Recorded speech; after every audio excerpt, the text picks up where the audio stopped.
पितृपक्षामध्ये बऱ्याच जणांच्या घरी बनवली जाणारी पौष्टिक अशी खीर आपण तयार करणार आहोत। आज आपण दोन पद्धतीने खीर बनवणार आहोत। एक म्हणजे पारंपरिक पद्धतीने आपण जी घरी पोळी बनवतो त्याची खीर आज आपण बनवणार आहोत। मस्त अशी पौष्टिक बनवून तयार होते खीर। आणि पूर्वीच्या काळी कांडून सोडून केली जातात खीर, पण आज आपण कोंड्याची कचकच लागते बऱ्याच वेळेस। आज आपण मस्त अशी मिक्सरमध्ये झटपट पद्धतीने कांडून खीर कशी बनवायची, सडून वगैरे कशी बनवायची ते बनवणार अगदी झटपट पद्धतीने। आणि दुसऱ्या पद्धतीने म्हणजे आज आपण मस्त अशी झटपट बनवता येणारी अगदी 5 मिनिटांमध्ये ही खीर बनवता येते दुसऱ्या पद्धतीने सुद्धा। दोन्ही पद्धत अगदी सेम आहे प्रोसेस अगदी, पण दोन्ही पद्धतीची खीर अगदी अप्रतिम चवीची लागते। आणि पारंपरिक पद्धतीने सुद्धा बनवलेली अप्रतिम चवीची लागते। दोन्ही पद्धतीने तुम्ही बनवू शकता। तुम्हाला दोन्ही पद्धती ते दिले आहेत, त्या व्हिडिओ आहे तो शेवटपर्यंत नक्की बघा।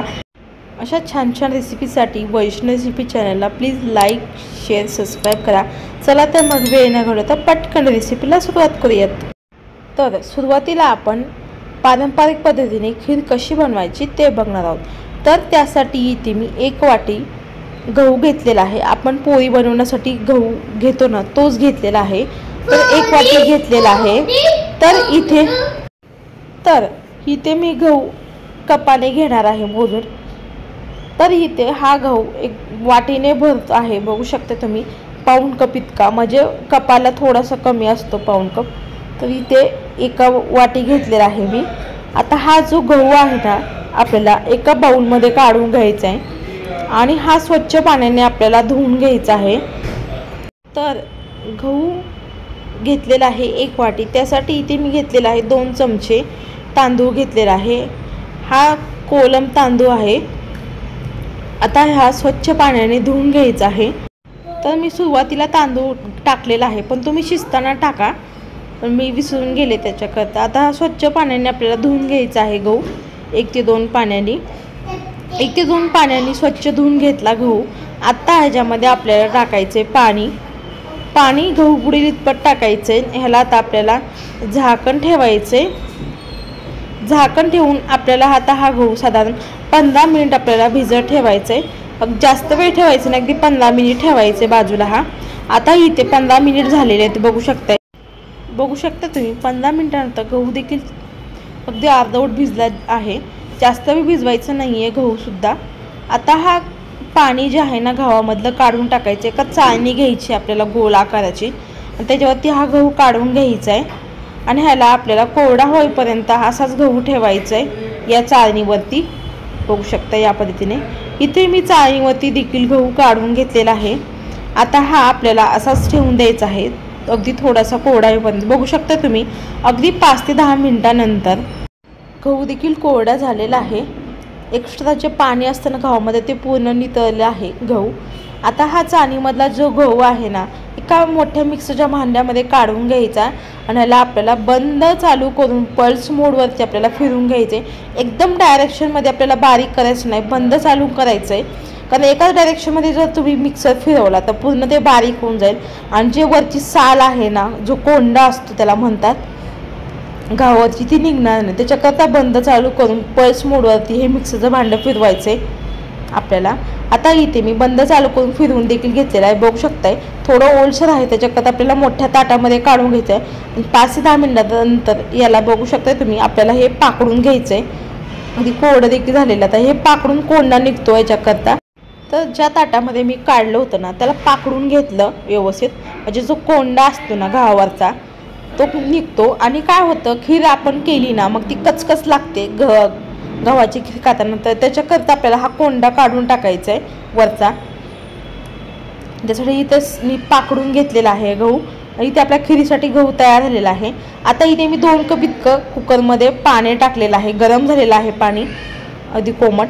पाणी गरम झाल्यानंतर आपण जो गहू भिजवून सोडून पाकडून घेतलेला आहे तो टाकायचा आहे याच्यामध्ये, आणि ह्याला झाकण लावायचं आहे। आणि कुकरच्या आपल्याला 3 शिट्ट्या करून घ्यायच्या आहेत। शिजून छान होतं, बघू शकताय। 3 शिट्ट्या करून घेतल्या, कुकर देखील थंड झालेला आहे। आता बघू शकताय गहू देखील मऊसर छान शिजला देखील आहे। आपण पाऊण कप इतका गहू घेतला होता ना त्याच्याकरता इथे 1 कप इतका मी गूळ टाकते। चिरून घेतलेला आहे गूळ, तो टाकायचा आहे। आणि हा गूळ आहे ना या गव्हामध्ये विरघळवून घ्यायचं सुरुवातीला। या पद्धतीने मिक्स करून घ्यायचं गूळ टाकल्यानंतर। तुम्ही गुळाचं प्रमाण कमी अधिक करू शकता तुमच्या आवडीप्रमाणे। आता ह्याच्यामध्ये टाकायचे पाणी देखील सुटलेलं आहे बघू शकता तुम्ही गुळाला। आता ह्याच्यामध्ये टाकायचे बडीशोप अर्धा चमचा आणि वेलची 3 टाकायची कुटून अशी, आणि इथे मी टाकलेला आहे अर्धा चमचा खसखस आणि ते जायफळ टाकायचे। जायफळचा फ्लेवर खूप छान होतो तो खिरीमध्ये गव्हाच्या, त्याच्याकरता जायफळ टाकायचे किसून या पद्धतीने। आणि हे सर्व मिक्स करून घ्यायचं या खिरीमध्ये। मिक्स करून घेतल्यानंतर इथे मी गरम साईडला पाणी गरम करत ठेवलेलं होतं, साधारण आपल्याला अर्धा ग्लास टाकायचे गरम पाणी। आणि पाणी आहे ना गरमच टाकायचे, थंड टाकायचं नाही आहे खिरीमध्ये। आता ओल्या नारळाचा मी खिसून असे स्लाइस करून टाकले। तुम्ही वाळलेले जे नारळ असतं ना त्याचंसुद्धा खोबऱ्याची टाकू शकता स्लाइस। आता आपल्याला ही खीर आहे ना आपल्याला साधारण 20 ही गव्हाची खीर शिजवून घ्यायची आहे। अगदी मस्त अशी पारंपरिक पद्धतीने ही गव्हाची खीर बनवून तयार होते। अगदी आपण मिक्सरमध्ये जी सळून घेतलं होतं ना खीर झटपट बनवून तयार होते बघू शकता तुम्ही। खीर देखील रेडी झालेली। आता गॅस आहे तो बंद करायचा आहे।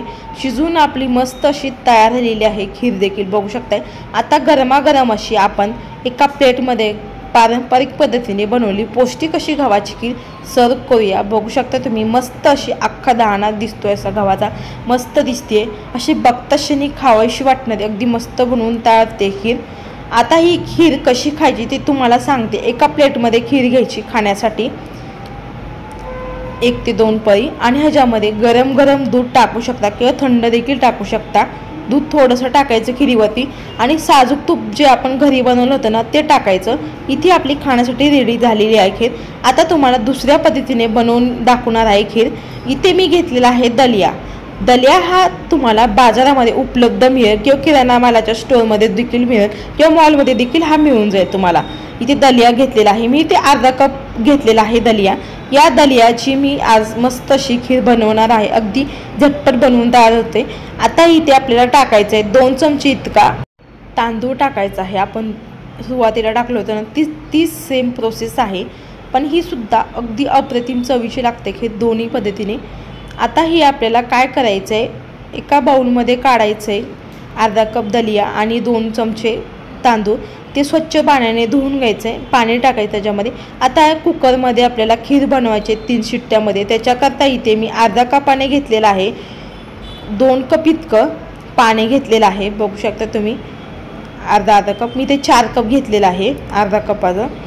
आता इथे 2 कप झालेले आहेत पाण्याने। आता पाण्याला थोडीशी उकळी आली की आपण जे दलिया धुवून घेतला होता ना तो टाकायचा आहे आणि आपल्याला कुकरचं झाकण लावायचं आहे। याचं आता मिक्स करून घ्यायचं दलिया टाकल्यानंतर, आणि कुकरचं झाकण लावून आपल्याला साधारण 3 शिट्ट्या करून घ्यायच्या आहेत या कुकरच्या। आता 3 शिट्ट्या नंतर बघूया, चेक करायच्या आहेत।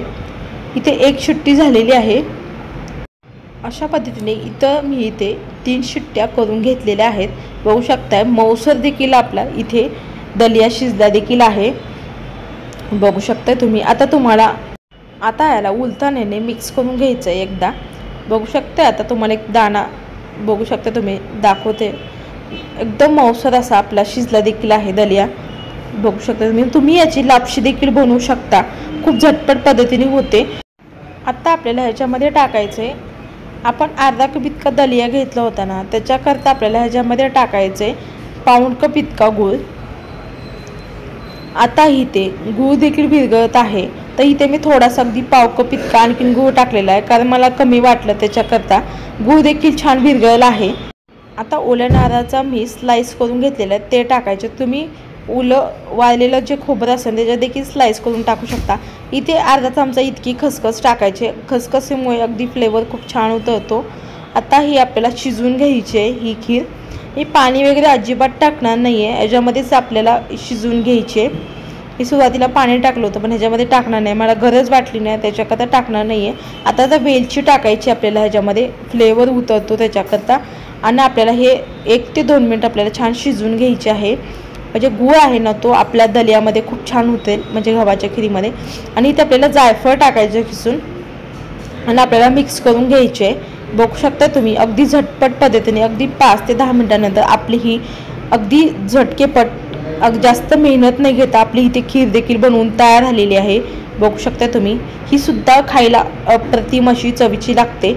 आणि हा दलिया जो आहे ना, तुम्हाला मार्केटमध्ये, सुपर मार्केटमध्ये, मॉलमध्ये कुठेही अवेलेबल मिळेल, किंवा तुम्ही आपण जी घरी बनवली होती ना पारंपरिक पद्धतीने ती सुद्धा तुम्ही बनवू शकता। अगदी ती सुद्धा अगदी झटपट पद्धतीने, आणि चवीला तर म्हणाल अगदी अप्रतिम चवीच्या दोन्ही खिरी लागतात।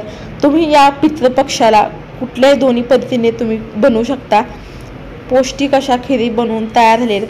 आता तुम्हाला ही सुद्धा खीर कशी खायची ते सांगते। एका प्लेटमध्ये घ्यायची आपल्याला खीर, त्याच्यामध्ये गरम गरम असं दूध टाकायचं किंवा थंड टाकू शकता, आणि साजूक तुपाची अशी धार टाकायची। वाव, खूप असं तोंडाला पाणी सुटतं बघितल्या क्षणी, आणि खायला तर मला इतकी ही टेस्टी अप्रतिम चवीची लागते। लहान मुलंसुद्धा खूप आवडीने खातील ही खीर। तर ही आजची रेसिपी, दोन्ही पद्धतीने बनवलेल्या खिरीच्या रेसिपी तुम्हाला कशा वाटल्या कमेंट करायला विसरू नका। अशा छान छान रेसिपीसाठी वैष्णव रेसिपी चॅनलला प्लीज लाईक करा, शेअर करा, सबस्क्राईब करा। जास्तीत जास्त जणांपर्यंत ही रेसिपी शेअर करा। ही रेसिपी तुम्ही कोणत्या शहरातून बघताय ते देखील कमेंट करून सांगा। वेळात वेळ काढून माझी ही रेसिपी तुम्ही पाहिल्याबद्दल तुमचं मनापासून धन्यवाद। चला तर मस्त अशा जबरदस्त रेसिपीमध्ये भेटूयात, तोपर्यंत धन्यवाद, बाय।